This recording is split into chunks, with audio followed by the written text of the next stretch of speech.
UERGS nas ondas do rádio.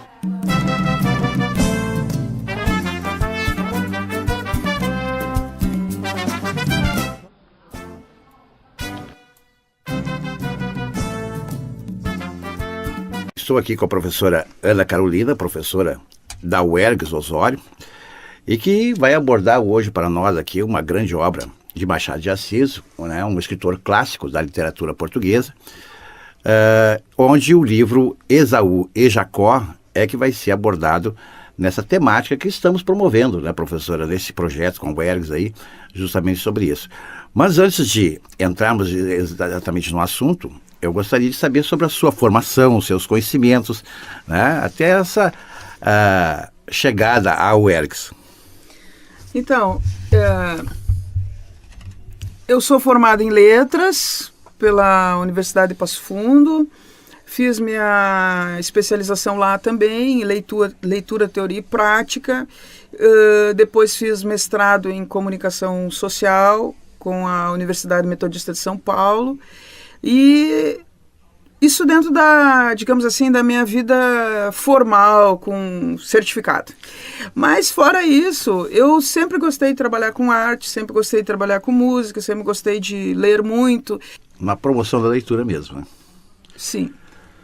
Bom, mas professora, como estamos agora com a Feira do Livro, né, e a URGS irá abordar algumas obras para a sua prova de literatura em língua portuguesa, nós temos então a sua incumbência aqui sobre a obra de Machado de Assis.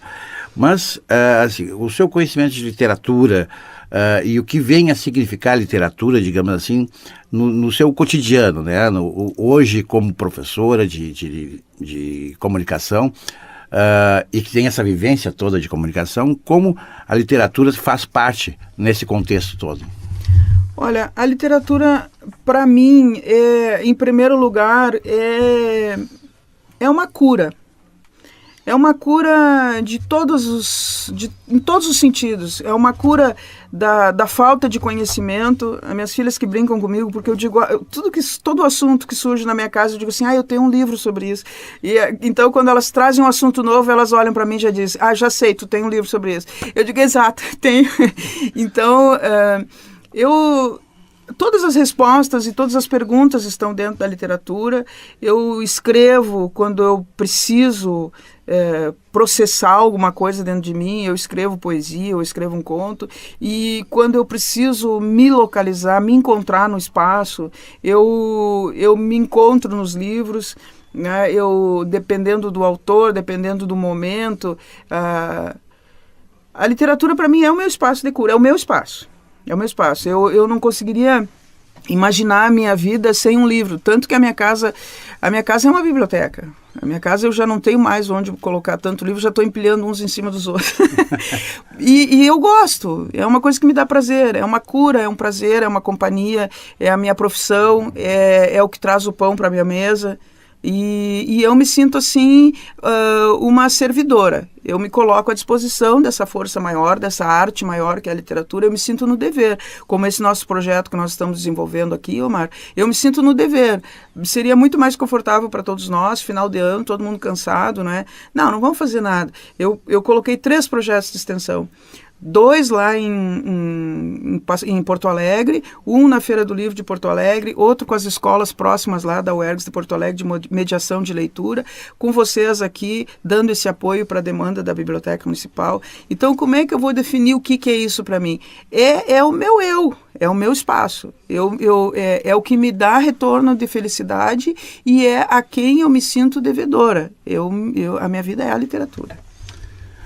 Pois é, professor, e a literatura é um campo infindável, né? Porque sempre existem novas obras e, por mais que se estude a literatura, que já é riquíssima no nosso país, sempre há novidades ainda a serem ouvidas, serem lidas e interpretadas, né? Então, evidentemente que cada obra, principalmente Machado de Assis, que tem várias obras, tem suas interpretações, tem, digamos assim, os seus nuances da obra, que caracteriza esse autor. E gostaria de saber um pouco sobre a questão da vida do autor, sobre essa obra que está em estudo.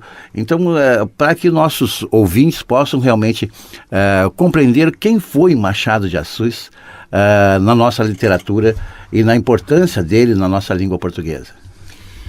Bom, eu peço inspiração às musas, porque ficou uma responsabilidade muito grande para mim, no sentido de que ele é considerado o maior escritor brasileiro e não é à toa, passa o tempo, mudam os enfoques, a forma, né? Muda a forma de olhar para a obra do Machado de Assis e ele é inesgotável. Ele é inesgotável. Então, eu vou dentro do meu conhecimento e procurei ajuda do livro do meu professor, Homero Viseu Araújo. Ele fala sobre Machado de Assis e arredores. Essa edição aqui da LPM, do Esaú e Jacó, ela tem uma leitura muito bem feita do professor Luiz Augusto Fischer. Eu também me assessorei das leituras obrigatórias da URGS 2015, que é um material produzido pela editora Leitura 21, que também debate sobre as obras, né? E cheguei à conclusão que o Machado de Assis, ele nunca vai deixar de ser novidade.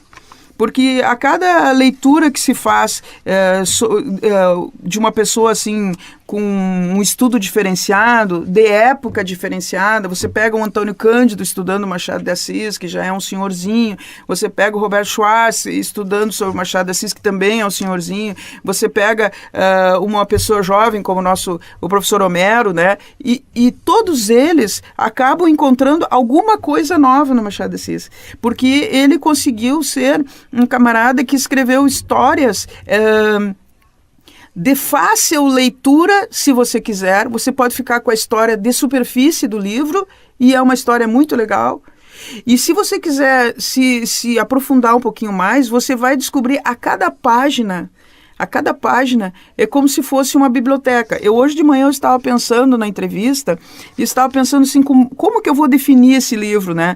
E me veio isso na cabeça, mas isso aqui não é um livro, isso aqui é uma biblioteca. E eu gostei da frase, porque realmente isso aqui não é um livro, é uma biblioteca. Ele escreve de uma forma assim que a historinha que ele conta é uma historinha comum que você pode encontrar em qualquer lugar, porém, ele vai recheando essa história de aspectos psicológicos, aspectos de contexto de época, aspectos de direitos humanos, leituras que ele fez em outro momento, trechos de poema, trechos de teatro. Então, ele vai ampliando isso de tal forma que você fica assim, mas da onde que saiu tudo? Mas que pessoa inigualável, né? Então, o Machado de Assis, ele nasceu em 1839, mesma época, né, que o Cassimiro de Abreu, inclusive, e toda a sua vida, né, foi perpassada pelas grandes mudanças do Brasil. Durante a sua vida teve a questão das nossas mudanças aqui de governo, teve a abolição da escravatura, teve uma série de mudanças, né, que aconteceram significativas na história do Rio de Janeiro. E São Paulo, por exemplo, aqui em 1877, Rio de Janeiro e São Paulo são interligados por ferrovia e tal. Então, ele, como pessoa, ele passou por processos muito difíceis, né, de vida, porque ele era um menino muito, muito doentinho, muito frágil, filho de ex-escravos, né? Ele perdeu a mãe, perdeu a irmã, perdeu o pai, foi criado por uma madrasta que, para a sorte do Brasil e do mundo, que Machado de Assis é estudado no mundo, né? Não era uma madrasta, era uma boa drasta. Era uma boa drasta. Então, ele tinha epilepsia, eles eram muito pobres, então ela fazia doces e ele ia vender nas escolas. Ele não podia ir na escola estudar, mas ele ia na escola vender os doces. E ainda assim, A cada problema que surgia, ele transformava em oportunidade. Ele aprendeu francês, ele aprendeu a ler e escrever, ele pegou emprego numa gráfica, depois ele trabalhou em jornal, depois ele começou a escrever suas coisas. Era um homem que gostava de teatro, as primeiras obras dele eram de teatro, né? E romances, e poesia, enfim... É um cidadão que, independente de ter escrito livros, só pela vida dele, pelo testemunho da vida dele, já valia a pena conhecer. Mas, além dele ter tido uma superação de vida extraordinária, ele também conseguiu criar e registrar uma história do Brasil nos seus livros. Então, tem a história dos protagonistas, tem aquela história de superfície, como eu te falei, mas tem uma outra história por baixo que, para o bom leitor, consegue se dar conta. Então, nascido em 1839, falecido em 1908, né? Então, vejam que ele passou uma bela vida, né? Trabalhando e construindo coisas, construindo pessoas, né? E continua construindo todos nós até hoje. Ao todo, quantas obras, por acaso você tem essa informação, de quantas obras Machado de Assis deixou na literatura? Olha, esse livro aqui, como eu te disse, ele é bastante útil, porque além de ter a história do Esaú Jacó, ele traz diversas informações, por exemplo, aqui a respeito dos romances, né? Nós temos aqui Ressurreição, 1872, A Mão e a Luva, Helena, Yaya Garcia, Memória... Você vai estar contando? Depois nós contamos. Não, muitos, inclusive, desses livros começaram a ser escritos, dessas histórias começaram a ser escritas em jornais, porque chegou uma situação, nessa época aqui, mais ou menos 1870, por aí, 1874, ele já era escritor de jornais, escrevia colunas, escrevia umas coisas chamadas de... Ai, como é que era? Bala de estalo. Você já ouviu falar em bala de estalo? Era uma moda daquela época que era assim, as pessoas faziam festas e aí pegavam umas balinhas, balinha mesmo, doce, né? E embrulhavam com um poema, mas era um poema tipo uma piada, um poeminha jocoso, né? E isso passou para os jornais com esse nome, né, de bala de estalo, só que aí eles faziam piadinhas políticas, né? Então o Machado de Assis fazia isso também. Tem uma colega lá da URGS, uma menina da pós-graduação que estuda, inclusive, as balas de estalo produzidas pelo Machado de Assis. E então ele produzia, muitos desses livros aqui, ele produziu no jornal. Ele escrevia coluna, né? Ele escrevia poema, ele escrevia comentários, né? E também as tais de bala de estalo. Mas assim, ó, contando por cima, vamos ver, 1, 2, 3, 4, 5, só os romances, né? Tem os contos, 6, 7, 8, 9, 10. Dos romances são 10, ele vai saltando ali, ó. Ressurreição, 1872, A Mão e a Luva, 1874, Helena, 1876, Yaya Garcia, 1878, Memórias Póstumas de Brás Cubas, 1881. Cada um desses aqui traz uma coisa assim inusitada, né? O A Mão e a Luva é um romance, a Helena e a Garcia são obras que tratam do feminino, mas um feminino diferenciado, avançadíssimo para aquela época dele, né? O Memórias Póstumas de Brás Cubas é um negócio totalmente inusitado, porque é o morto que conta a história dele, né? A primeira cena do livro, inclusive, ele começa falando assim, ó, você tá vendo ali, né? Não com essas palavras que eu tô usando, mas ele começa assim, você tá vendo ali, ó, aquele ali é o meu enterro, tá vendo aquelas pessoas e tal, aquele ali é o fulano, aquele ali... Então você fica pensando, mas aonde que tá esse camarada? Que tá morto. Então, coisas do Machado de Assis em 1800 e poucos, né? Casa Velha, ó, o Casa Velha veio de revista, ele ia escrevendo os pedacinhos, depois juntava em obra, né? O Quincas Borba, que você pensa assim, o Quincas Borba é um cidadão. O Quincas Borba, o protagonista é o cachorro, que o dono adotou e botou o nome dele. E depois o dono morreu e deixou toda a herança pro Quincas Borba. E aí tem toda uma função do cara que ficou com a herança para cuidar do cachorro. Então, coisas assim que, se tu só leres a superfície da história, é um show de bola.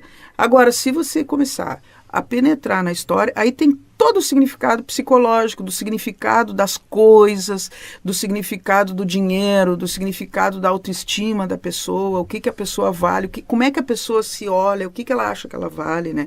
Então, são leituras muito importantes. E o Esaú e Jacó, então, é o penúltimo romance dele, em 1904, que é sobre esse que nós vamos tratar. Exatamente. Então, já que citou que essa seria será a obra que qual vamos focar hoje, neste momento, né? Já que é uma das literaturas que está sendo indicada para o vestibular da URGS. Gostaria então de dar aos nossos ouvintes, então, justamente, exatamente como retrata o livro Esaú e Jacó, essa obra maravilhosa de Machado de Assis. Então, quando fala Esaú e Jacó, você pensa assim, deve ser uma história bíblica. Não, na verdade, são dois gêmeos, assim como Esaú e Jacó, mas os gêmeos do livro acabam se chamando Paulo e Pedro. Pela semelhança que eles têm, o Machado de Assis, pela sua forma extraordinária de contar, ele chega ao desafio de dizer assim, esse livro aqui que eu vou contar agora não é meu. Esse livro foi escrito pelo conselheiro Aires e estava guardado numa pasta, assim, quando ele faleceu. Só que o conselheiro Aires é uma outra personagem do Machado de Assis. Então ele chega a essa brincadeira. Ele diz que esse livro, que ele está entregando para você agora, leitor, é um livro escrito, não por ele, Machado de Assis, mas é um livro que ele encontrou nas coisas do conselheiro Aires e tal. Sendo que o conselheiro Aires é o outro personagem dele, que ele criou, né? Então, ele brinca muito. Eu acho que ele era um homem, há depoimentos que ele, apesar de ser muito fechado, assim, não se expressava, ele tinha um humor extraordinário, né? Então, esse livro, ele coloca, inclusive, que ele se coloca na posição de editor, que ele está publicando o livro, mas que quem teria escrito, então, seria o conselheiro Aires, que é uma das suas personagens, e aí ele fala que esse livro o conselheiro Aires deixou sem nome. E que aí quando ele leu a história e viu que eram dois gêmeos e tal, aí ele pensou, já que não tem nome, né, quem sabe vou colocar Esaú e Jacó, por causa da passagem da Bíblia e tal. E aí ele colocou o nome do livro de Esaú e Jacó. Mas os gêmeos, que são os protagonistas dessa história, se chamam Paulo e Pedro. Então, a parte de superfície da história é hoje até bem comum, porque já teve novela da Globo com essa temática, né, das gêmeas, que uma era boazinha e a outra era ruinzinha, lembra disso? Uhum. Os gêmeos, o Quinzinho e o Antônio Vitor, João Vitor, e das gêmeas, eu não me lembro como é que era o nome das gêmeas, mas era Mulheres de Areia? Isso, que tinha as gêmeas, que uma era... Como é que é? Não me lembro, porque eu não assisto muito novela. Eu só me lembro que essa imagem dos gêmeos, que um tem uma personalidade e o outro tem outra totalmente diferente, hoje é muito comum. Então, em termos de história de superfície, não é uma história assim que você pode dizer, que coisa de louco, né? Que sacada que ele teve. Mas, o que acontece com esse livro? Os dois gêmeos, eles não são um bom e um mau. Eles são simplesmente diferentes. E por eles serem... antagônicos. Exatamente. Por eles serem diferentes, um é a favor de uma coisa e o outro é a favor do outro. Um gosta de uma coisa, o outro gosta da outra. Exceto por duas coisas que os unificam 100%. Que é o amor pela mãe. Nisso eles fecham sempre. Quando a mãe pede alguma coisa, ou quando eles têm que atender a mãe de alguma forma, eles concordam sempre. A paixão pela mãe que eles têm. Então, nisso é sempre unanimidade entre os dois. E mais adiante no romance, eles acabam se apaixonando pela mesma menina, que é a Flora. Então, são as duas únicas coisas que neles, assim, se tornam até num nível de obsessão, vamos dizer assim. Porque eles, naquilo ali, os dois têm exatamente os mesmos sentimentos, a mesma posição, a mesma vontade, a mesma digamos assim, devoção àquelas duas figuras. Fora isso, um se dedica a ser republicano, o outro se dedica a defender o império, né? Um vai ser advogado, o outro vai ser médico, e ali eles vão criando essas divisões. Mas a história começa assim, a mãe tem uma curiosidade de saber como serão as crianças. Aí ela vai numa cabocla lá, e a cabocla diz para ela que os meninos vão ser muito grandes, mas que brigarão pro resto da vida. Eternamente, né? E aí inclusive a cabocla pergunta para ela se eles brigavam no ventre materno. E aí ela diz que, olha, ela sentia algumas coisas estranhas, mas como é que ela ia imaginar que as crianças estavam brigando, né? Então, aí a cabocla disse, não, eles vão ser grandes homens, vão ser grandes, mas eles nunca vão ser amigos. Isso quando as crianças são pequenininhas, né? E ela fica assim, chocada, né? Ela não acredita, não, eu vou... E todo o livro é o tempo todo esse pai e essa mãe, estamos na história de superfície, todo o livro é esse pai e essa mãe tentando fazer com que os gêmeos sejam amigos. Mas em tudo eles discordam. Quando eles são pequenos, eles brigam por bobagem, depois eles brigam na escola, eles brigam por não sei o quê, porque um quer uma coisa, outro quer outra. Eles têm, assim, ciúmes, né? Não em relação a físico, porque eles são muito iguais e são muito lindos. Então eles não têm essa insegurança que um é mais bonito que o outro. Eles querem, assim, aquela atenção e querem um quer uma coisa e o outro quer outra. E as pessoas têm aquela expectativa. Inclusive, chama a atenção que até quase o final do livro, eles já são homens feitos, formados, e eles ainda dormem no mesmo quarto. Então, tudo isso vai se passando, assim, com a família tentando resolver, e lá pelas tantas, surge a Flora, então, já mocinha, e aí sim a coisa fica complicada. Porque aí eles se apaixonam desesperadamente por ela, e ela por eles. Ela por eles. Ela adora os dois. É a origem do homenagem a Toar? Não sei. Não, no Isaú Jacó não. Porque ele conta a história assim de uma forma bem tradicional. Então ela é uma menina, ela não tem esse tipo de pensamento, ela não chega a ser uma paixão carnal, embora lá pelo finzinho ela imagine assim, ela próxima de um deles, sentindo o calor dele, mas não chega a ser uma coisa assim que ela imagine que eles estão fazendo amor, ou eu quero um, eu quero outro. Era um outro plano de paixão, né? Era uma paixão assim, não tão física, era uma paixão de convivência, de adoração que ela tinha. E essa paixão acaba levando então a Flora a adoecer. Ela não consegue decidir qual dos dois ela quer. E aí ela começa a definhar, e ela começa a ter delírios, e lá pelas tantas ela começa a sonhar que os dois são um. Porque ela gosta de umas coisas de um e de umas coisas do outro. E quando um vem visitá-la, ela fica numa ansiedade, esperando e olhando para a porta que chegue o outro. Então, é uma coisa... complementar. Exatamente. Então, é uma coisa muito violenta para a cabeça dela, que era uma menina, né? E ela começa a criar aquela consumição psicológica, e eles na espera, esperando por quem que ela vai se decidir. E ela acaba, então, definhando e morrendo, e não fica com nenhum dos dois. Então, no plano da história, na superfície da história é isso. É um romancezinho, dois gêmeos que não concordam em nada, embora não sejam um mal ou outro, os dois são muito bacanas, mas cada um com a sua praia, né? E se apaixonam, então, por essa mulher que não consegue decidir, porque para ela ama os dois. Enfim, ela vem a falecer, os dois, a pedido da mãe, ficam um tempo amigos e depois acabam ficando cada um para o seu lado, porque eles realmente não conseguem conviver. Essa é a história da superfície. Porém, quem conta essa história, segundo o Machado de Assis, é o Conselheiro Aires. E o Conselheiro Aires é um camarada que transita politicamente, ele se comunica, ele visita as pessoas, ele viaja, ele conhece coisas, ele tem muito conhecimento da realidade brasileira. Então, a forma como o Conselheiro Aires conta as histórias, e aí nós estamos nos aprofundando, a forma como o Conselheiro Aires conta essa história vai aparecer, você fica assim, opa, mas para aí, mas é o romance que está acontecendo no Brasil? Ou é o Brasil que está acontecendo enquanto esse romance se passa?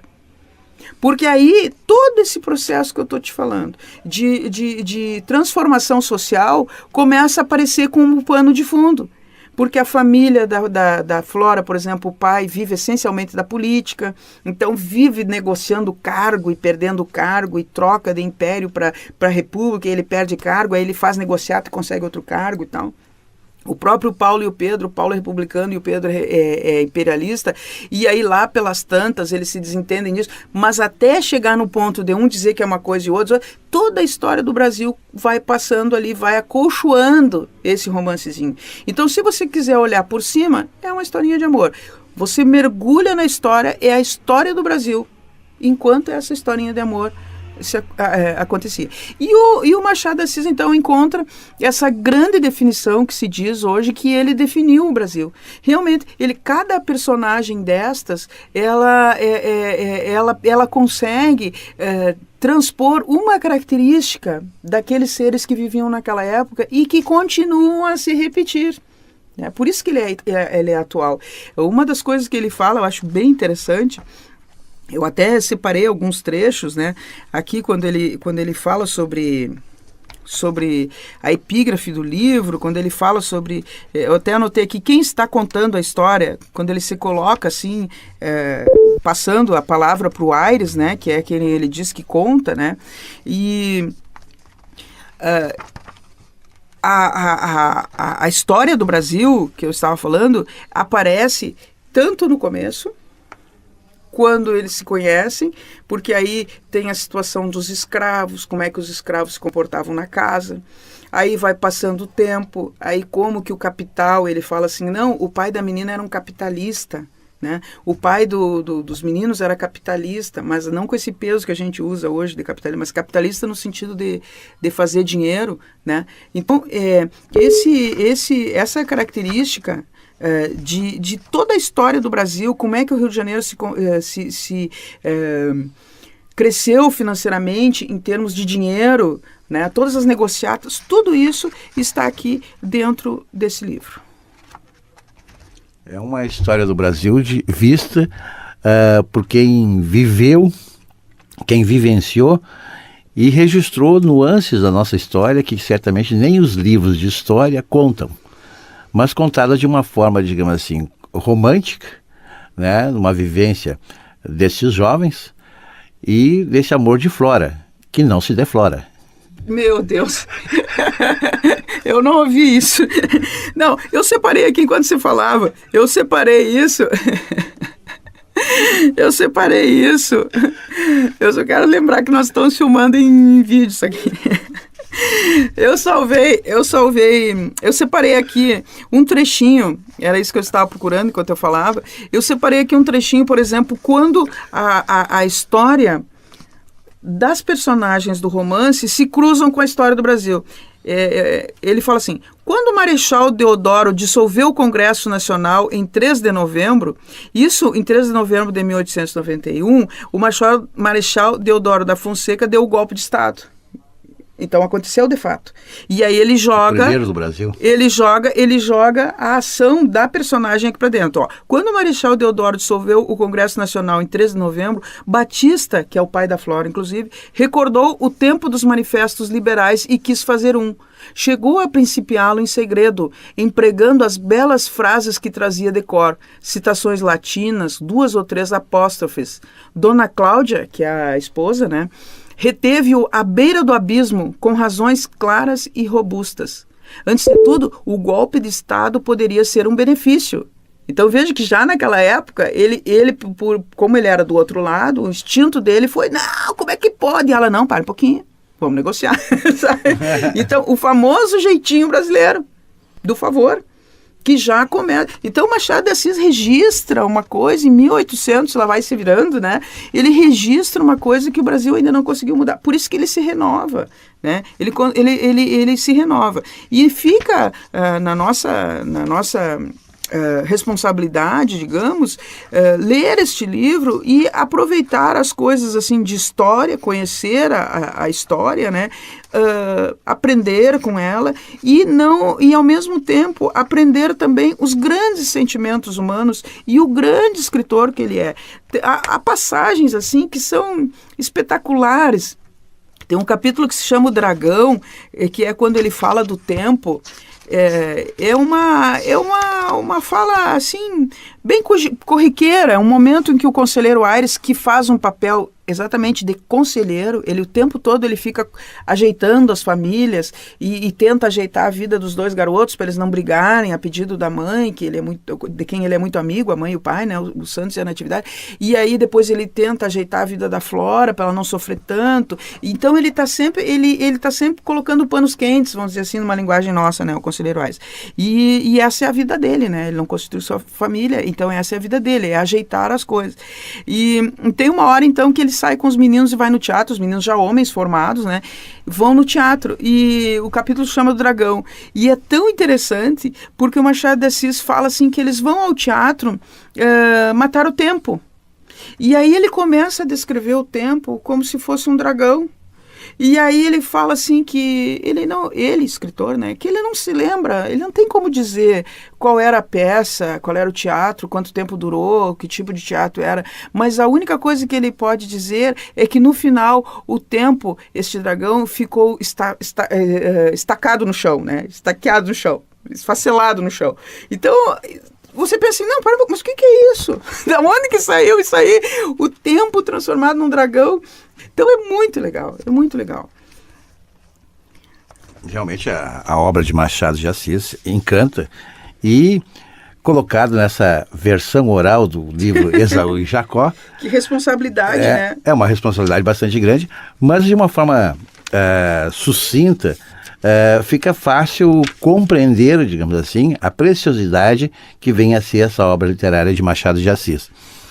E, evidentemente, é uma leitura recomendável, como as outras que já foram aqui trabalhadas, e que esperamos que os nossos ouvintes e os alunos, os jovens, né, porque Machado de Assis, apesar de ser um escritor antigo, né, das antigas, como se diz, um clássico, ele é muito atual, né, e tem mensagens muito importantes, passagens muito importantes, e como o livro justamente é uma viagem, né, e esse de Machado de Assis, né, e os livros de Machado de Assis são uma viagem também pela história da época, né, e que traz muita coisa atualizada, né, que hoje nós vivenciamos. É como o caso, por exemplo, que eu colocava há pouco tempo, professora, justamente do comportamento humano que havia na época e também na política, que hoje ainda se vivencia. Então, ou seja, assim, não é que ele previu, na época já era assim e nós não modificamos nada disso. Então, esse comportamento nosso atual já é, digamos assim, de origens de outrora e que continuam acontecendo e que é uma cultura que está arraigada em nosso povo e que nós apenas inovamos em algumas coisas, mas a base de tudo isso podemos sentir na obra de Machado de Assis, que vivenciou uma época bem distante da nossa, são mais de 200 anos, né, que evidencia justamente isso, esse comportamento. Professora, para finalizarmos então sobre essa obra, né, gostaria de ouvir então assim, essa mensagem, digamos assim, que nos deixa esse livro, né, no nosso cotidiano, hoje, digamos assim, trazendo para o contexto atual, né? O que hoje, digamos assim, a obra Esaú e Jacó nos retrata naquela época, atualmente. Bem, a literatura, uma das principais características de um texto literário é a polissemia que a gente diz, ou seja, é ela permitir muitos significados, muitas compreensões. Essas falas que eu fiz, como eu disse, eu li, cheguei às minhas conclusões, dei uma lida nesses artigos, o que o pessoal falava, então o que eu coloquei aqui foi mais ou menos uma compreensão de consenso, mas pode acontecer de outra pessoa daqui a um tempo fazer uma leitura dessa obra e chegar a uma outra conclusão. Então isso eu quero deixar bem tranquilo, que ninguém... Releitura. Exato, uma releitura por essa grandiosidade do Machado de Assis. Então, primeiro isso. Segundo lugar, eu volto a dividir a história em duas histórias, né? Como eu disse, isso aqui não é um livro, é uma biblioteca. Então, por que em duas histórias? Se você considerar no plano do romance, o que fica? Fica uma família que se consome praticamente, querendo que duas pessoas, por terem nascido exatamente iguais, se comportem de forma exatamente igual para o resto da vida. E coisa que a gente sabe que não é, né? Que o importante é a pessoa ser livre para decidir outras coisas. Então, a minha compreensão em relação à família, no que a família se equivocou, falando no plano da ficção, né? Eu acho que a família se equivocou no tempo todo forçando os dois a convivência, forçando a convivência para que eles fossem amigos. E talvez se tivesse deixado livre, eles iam brigar, se dar soco, né? Ficar cada um xingar o outro e tal, e ia cada um fazer um negócio. Mas a família ficou naquele naquela sufocação, naquela preocupação de ficar junto àquela mãe o tempo todo. Os guris são uns homens já formados, dormem no mesmo quarto e ela o tempo todo convida para passear junto e vamos junto, vamos junto. Claro, era aquela formação, estamos falando no nível da ficção, né? Mas eu digo assim que nesse sentido a família, eu acho que foi bastante prejudicial em relação a eles, os dois gêmeos, em relação à própria Flora, porque a família dela sabia que os guris gostavam dela e que ela não conseguia decidir, mas a família mantinha também por interesses, como dizia o seu Brizola, né? Por interesses, porque a família dos Santos, que é o pai dos gêmeos, era muito rica. E eles eram os malandrões que viviam de cargo de governo. Então, assim, eles se mantinham bem ali junto com aquela família porque eles tinham interesse que, de repente, a menina casasse com um deles, né? Então, esses interesses que a quem a família serviu, eu acho que acabaram prejudicando a vida de 3 jovens fantásticos, maravilhosos. A menina tocava piano, desenhava, era uma menina doce, maravilhosa. O conselheiro Aires diz que ela era tão, que ele considerava que ela era inexplicável.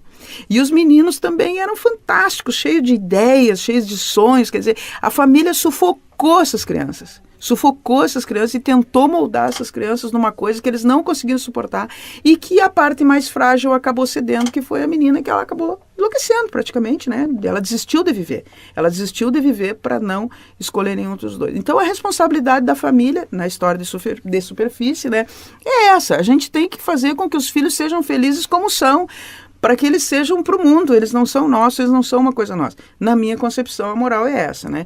Em relação à história profunda, que é a história do Brasil, eu acho que nós avançamos, Omar, no sentido que hoje esse tipo de assunto vem à tona. Antes não vinha. Antes os interesses eram todos disfarçados e tudo, ninguém se metia, ninguém falava nada, como se fosse tudo muito normal. Hoje nós temos uma Constituição brasileira de vanguarda, nós temos leis que nos protegem, temos agora a lei de transparência que obriga o Estado a divulgar no que gasta, com quem que gastou, para onde que foi, de onde é que saiu o dinheiro, a ficha limpa. Esse tipo de coisa que às vezes a gente não dá importância, mas que em relação a um passado histórico, político, é bem importante sim, são bem importantes sim. E vão fazer mudança, mas como você disse, isso aí era 200 anos. Não sei se nós vamos ver o Brasil ideal, né? Mas cada um de nós tem de fazer uma partezinha. Então, o Machado de Assis, o que ele fez? Ele fez isso, ele fez arte, ele fez uma coisa extraordinária e, principalmente, eu acho que o que é importante de toda a obra do Machado é conduzir o cidadão para a autonomia. Tem uma passagem, eu não vou ler por causa do nosso tempo, mas tem uma passagem que é a questão da tabuleta do custódio, que é referida em quase todos os artigos que eu li sobre o Machado de Assis, sobre o Esaú Jacó, que é referida. Que o camarada tinha uma confeitaria, então era a confeitaria do Império. Aí estava já anos aquilo lá, a tabuleta estava caindo os pedaços, aí ele manda pintar. Quando ele manda pintar e arrumar e tudo, cai o Império. Aí o pintor já estava no confeitaria do. Aí ele foi correndo lá e disse, para no D. Aí ele vai perguntar com o conselho, para o conselheiro Aires, o que ele podia fazer com aquilo lá agora. Se ele colocava do Império, os camaradas que eram da República poderiam apedrejar a confeitaria, né? E se ele não colocasse, dali a pouco o Império volta? O que o imperador ia pensar dele? Então, aí eles ficam pensando, não, coloca do governo. Sim, mas se colocar do governo, vão achar que ele está apoiando o governo. Tó. Aí, o que o conselheiro Aires diz, né? Não, coloca confeitaria do custódio, que é o dono. E eu interpretei como isso aí. No fundo, você tem que ver o que você acredita. No que você acredita. O que você acha certo? Porque os governos, e é uma coisa que ele fala muito aqui, os governos acabam se repetindo. Enquanto as pessoas não mudarem, os governos acabam se repetindo. E isso fica muito refletido no Paulo. O Paulo, ele apoia a República, ele é um lutador pela República, e quando a República se estabelece, ele e o Pedro se tornam deputados, um por um partido e o outro pelo outro, e depois o Pedro acaba ficando contente com a República, porque o Pedro vê que não mudou quase nada.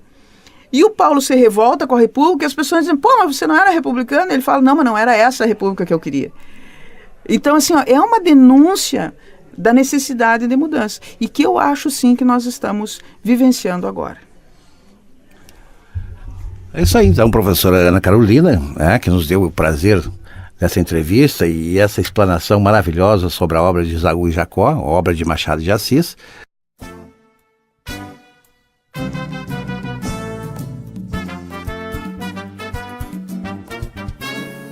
O Ergues nas ondas do rádio.